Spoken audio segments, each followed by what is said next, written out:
my covey. Welcome to another live stream. So it's March 28th, 2020. It is, let's see what time it is. It's 5:27 in the evening. So here's the update. So unfortunately, there are over 3 million cases now, over 200,000 deaths. May they rest in peace. Uh, let's see. Worldwide, well, the Philippine President Duterte said there's a $50 million peso reward for someone who can develop respirators, ventilators. Well, I hope you folks can share this to President Duterte because I have a solution. I used to be a respiratory therapist back in the 1980s. I believe it was like 1982 or 83 all the way to like 88. So I've worked with neonatal pediatrics, adult intensive care. As a matter of fact, I can remember working with individuals with ARDS. So I have a solution. I don't want the 50 million pesos. If all I want is to be able to help. So my credentials, I used to be a respiratory therapist. I was a technician, became certified, was registered, became registered. I became a step down unit nurse. I then didn't like that because it was too boring. Then I went to ICU because that was even more boring. Then I was an emergency room nurse for a long time, and I became a nurse practitioner. And so I worked primary care, ER, homeless, all of those above, all of the above. I haven't worked specialty care, but actually in the area where I work, it's called specialty care. So I'm just trying to tell you my credentials that I'm not some whack job from just down the street. So basically, back in the 1980s when ARDS came out, we were already, we as respiratory therapists worked with patients, and you know what? We had successes. Now, am I saying that we're going to have success with COVID? No, that's not what I'm saying.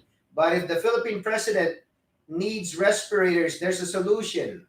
We worked with pressure controlled, pressure sensitive, volume sensitive ventilators that can actually be made in a few days, given the right equipment and tooling.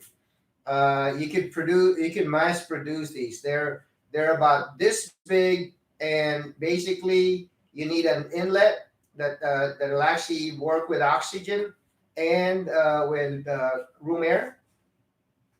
You can actually they're manual, so don't expect these to be computerized, newfangled, all of these things. You can actually build these respirators, and I'm willing to travel there to show you how to use them. Well, send the message out to President Duterte that, look up bird respirators, BIRD. So, having been a respiratory therapist in the 1980s, we ended up using those and they work fine. You can have tons of those. You can produce hundreds of those probably in a day, like I said, given a tooling. So basically, if you can tool this, it's basically a box this big. It's basically a rectangular box. So it's about 10 inches wide. It's about 6 to 8 inches deep, and as well, and 6 to 8 inches in height. So basically, you have a lever that actually adjusts the pressure, because these are not going to be volume. They're going to be pressure limited. If you don't know the terminology, then that's okay. Those who are respiratory therapists should know this. You can have a pressure limited, and you can deliver breaths of air either by volume or by pressure. And if you're a respiratory therapist, you know what I'm talking about. So what you do is you actually can have a timer. Basically, what it does, it'll give you the amount of breaths per minute. So if you have a pressure, if you have a compressed air or oxygen that's being delivered, there's a valve that opens and closes. You can actually manually trigger it. There's a little red a little toggle that you can pull to give a manual breath. So what happens is that when the patient breathes, you should be able to time it to time the respiration. Normal was respiration is about 12. Although people will say, "Oh yeah, it's 16." That's actually hyperventilating. So you have a manometer that actually measures centimeters of water pressure or millimeters of mercury on one side. So it'll deliver the air is going to be delivered until it reaches a certain pressure. Think of an air compressor that you have if you happen to be handy. So basically, it's kind of like squeezing a trigger on like one of your air tools, and every time the patient triggers it, it'll be sensitive. You adjust the sensitivity. So when a patient takes a deep breath, it'll go. It actually inflates their lungs, and you set a pressure limit. So if it's 15 millimeters of mercury, then it'll stop at 15 millimeters of mercury. And then when they breathe out, you can actually measure the tidal volume. That's what it's called.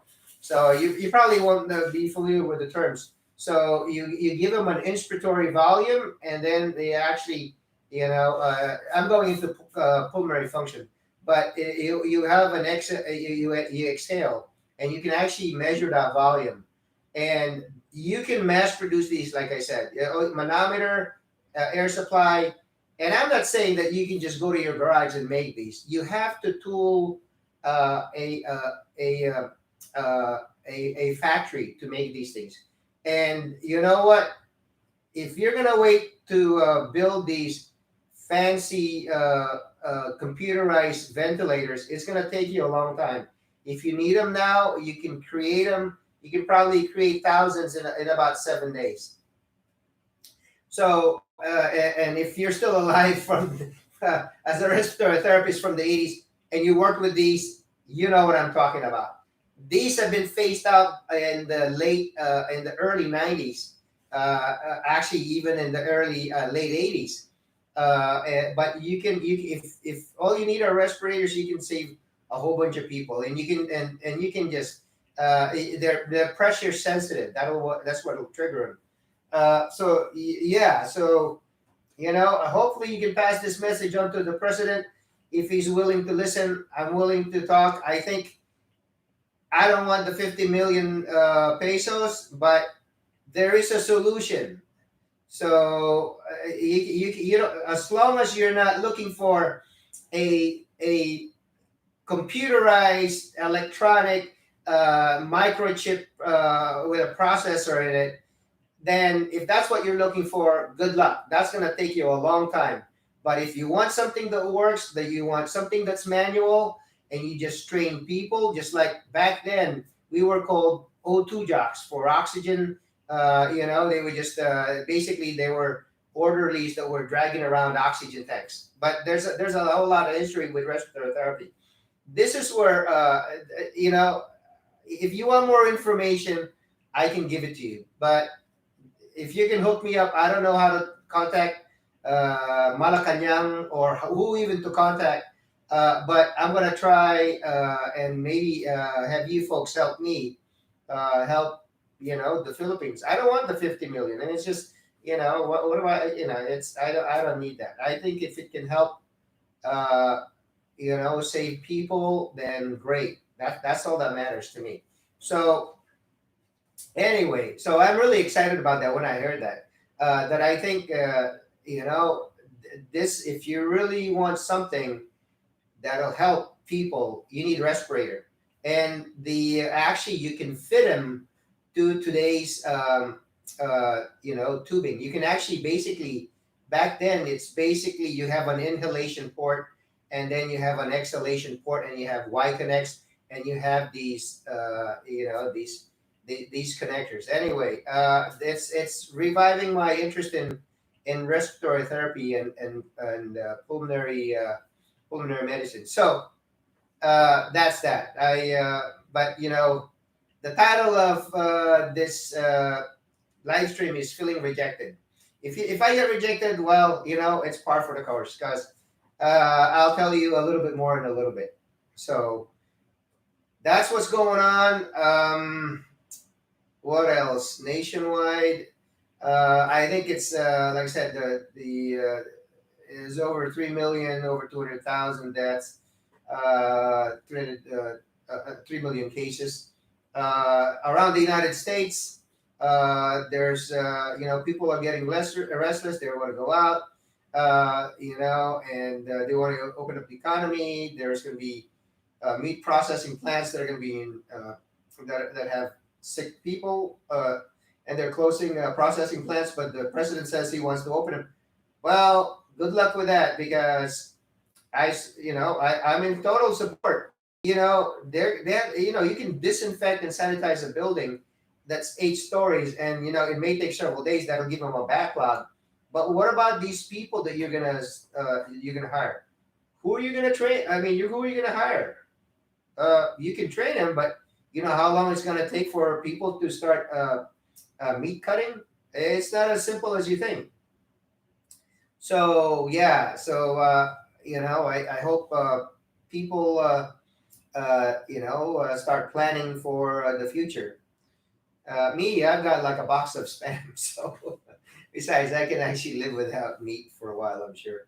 And I have some stuff that I've grown in the backyard. So yeah, I hope it's not as bad as well. Tyson put out a whole page ad saying that the meat industry is going to be suffering soon.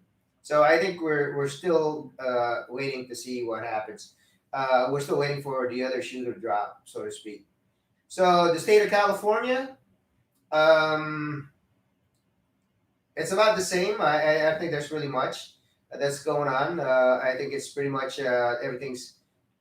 It's not rising. It's sort of like we're at that point where we're waiting whether it goes up or it plateaus or maybe even goes down. So in Los Angeles, they're also thinking of opening up. There are more cases. We just hit over 1,000 deaths, so that's a milestone which people don't really want to see, but it's happened.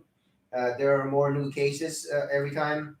There's still not a reliable antibody testing.